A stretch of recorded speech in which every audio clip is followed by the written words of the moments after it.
Shalom, kita jumpa kembali dalam renungan malam sebagai pengantar tidur kita, istirahat kita di malam hari ini.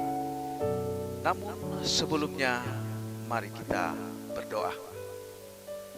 Bapa, kami mengucap syukur untuk kebaikan-Mu dalam kehidupan kami. Engkau sudah menganugerahkan kami hari yang indah. Kami sudah melakukan tugas dan tanggung jawab kami. Biar semua apa yang kami kerjakan boleh berkenan kepadamu. Namun ampuni kami ya Bapa, jika kami ada berbuat kesalahan, ada berbuat pelanggaran. Terima kasih Bapa, kami hendak membaca firman-Mu. Biar Engkau menganugerahkan kami hikmat dan pengertian, agar kami boleh memahami apa kehendak-Mu di dalam hidup kami. Terima kasih Bapa, kami menyambut firman-Mu ini di dalam nama Tuhan Yesus. Amin. Saudaraku yang diberkati Tuhan, bacaan kita saat ini saya ambil dalam Markus 5 ayat 5 sampai Markus 5 ayat 25 sampai 29. Ada di situ seorang perempuan yang sudah 12 tahun lamanya menderita pendarahan. Ia telah berulang-ulang diobati oleh berbagai tabib, sehingga telah dihabiskannya semuanya yang ada padanya. Namun sama sekali tidak ada faedahnya. Malah sebaliknya, keadaannya makin memburuk. Dia sudah mendengar berita-berita tentang Yesus. Maka di tengah-tengah orang banyak itu, ia mendekati Yesus dari belakang dan menjamah jubahnya. Sebab katanya, asal ku jama jubahnya, aku akan sembuh. Seketika itu juga berhentilah pendarahannya, dan ia merasa bahwa badannya sudah sembuh dari penyakitnya. Saudaraku yang diberkati Tuhan, apa yang kita baca tadi dalam cerita ini, kita bisa membayangkan bagaimana menderitanya perempuan ini selama 12 tahun. Alkitab mengatakan bahwa telah habis hartanya untuk berusaha mendapatkan kesembuhan. Mungkin pula telah habis air matanya. Tetapi keadaannya bukan bertambah baik, tapi bertambah buruk. Saudaraku yang diberkati Tuhan, kalau menurut hukum Taurat, seorang perempuan yang pendarahan itu najis, tidak boleh bersentuhan dengan siapa saja. Dia dikucilkan, dia tidak punya apa-apa, dia tidak punya siapa-siapa untuk menguatkan dia. Tapi ketika ia mendengar tentang Yesus dan dia punya iman, dia terima firman, apa yang dilakukan? Ia berkata, asal ku jamah saja jubahnya, aku akan sembuh. Berulang-ulang kali, asal ku jamah saja jubahnya, aku pasti sembuh. Ada sebuah nasihat berkata begini, jangan gunakan kata-katamu untuk menyatakan situasimu yang buruk, tapi mari gunakan kata-katamu untuk mengubah situasimu dengan perkataan apa? Perkataan iman. Iman akan selalu berbicara. Kita akan mengenal seberapa jauh iman kita kepada Tuhan lewat perkataan kita.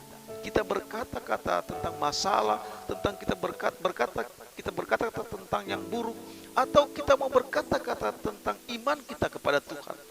Ketika perempuan itu tidak punya siapa-siapa untuk menguatkan dia, mungkin sekeliling dia hanya menyakiti dia, hanya melihat kekurangannya.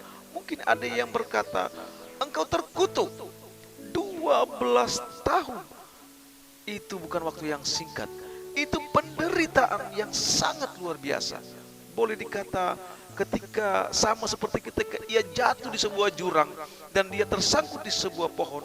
dan dia berpegang di sebuah ranting, dan rantingnya satu persatu mulai patah, dan ranting terakhir dia berpegang dan dia berkata, Tuhan, sampai berapa lama lagi aku akan seperti ini? Lihat apa yang dia katakan. Dia katakan imannya, dia perkatakan firman Tuhan.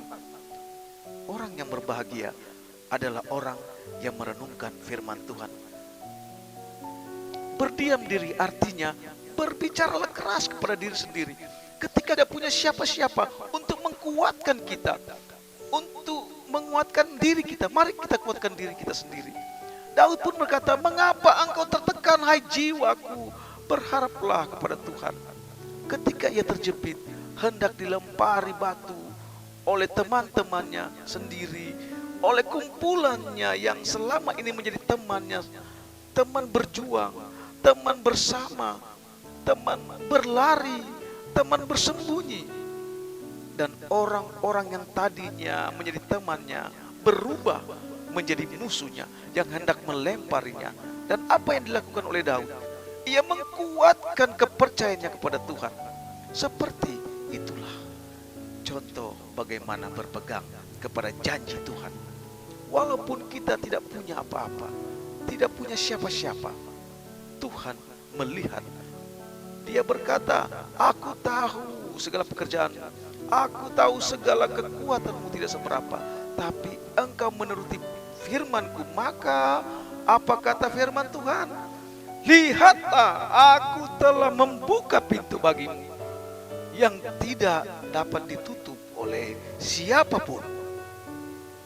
Kalau Tuhan sudah buka, tidak ada yang bisa menutupnya. Dan kita tidak takut. Kalau pintu tertutup, kesempatan tertutup, jangan pernah takut. Puji Tuhan, ada pintu yang lebih baik, ada peluang yang lebih baik.